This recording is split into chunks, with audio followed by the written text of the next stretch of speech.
The Ugly Stepsister, which arrives in UK cinemas April 25th, is a grim reminder that once upon a time, fairy tales weren't always the pleasant stories we know today. For the original Sleeping Beauty featured assault, The Little Mermaid ended in suicide, and in the Brothers Grimm's version of Cinderella, the stepsisters mutilated themselves to fit the glass slipper. But it is this darker version of Cinderella that inspires Norwegian filmmaker Emily Blichfeld's revisionist horror tale, a twisted and provocative exploration of beauty standards wrapped in body horror and tragic psychology. Blichfeld's film reimagines the fairy tale through the eyes of Elvira, played by Leah Myron, the 18-year-old daughter of Anne Daltorp's Rebecca, who marries a seemingly rich man, only to find he's broke after he suddenly dies. But while Elvira's stepsister Agnes, who's Thea Sophia Loch Ness, becomes this version's Cinderella, it is Elvira, with her braces, crooked nose, and plain looks, who finds herself socially sidelined. And when a royal ball is announced where the handsome Prince Julian, who is Isaac Calmroth, will choose a bride, Elvira subjects herself to brutal beauty routines to compete, among them ingesting a tapeworm egg and a nose reassignment. The horror lies not just in these grotesque transformations, but in the societal pressure that drives the initially sweet and far from ugly Elvira to become consumed by what others deem beautiful, with even the prince revealing himself to be a shallow misogynist, a mirror of the toxic ideals Elvira strives to meet. And her tragic descent towards the ugly version society has already cast her as is highlighted by Blichfeld's script and Myron's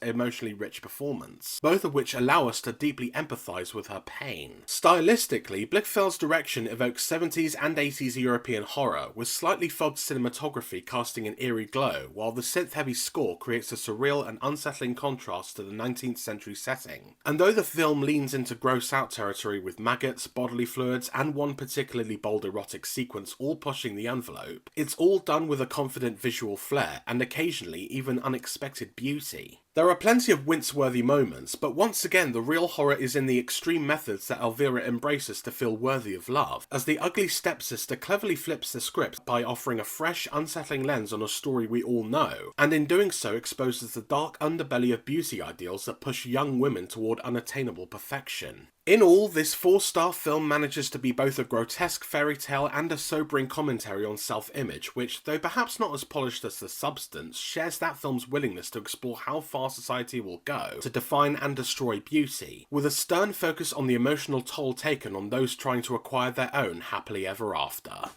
Visit the Film Feeder website to read my more detailed review, but for now, thanks for watching, please like and subscribe for more reviews, and I'll see you next time.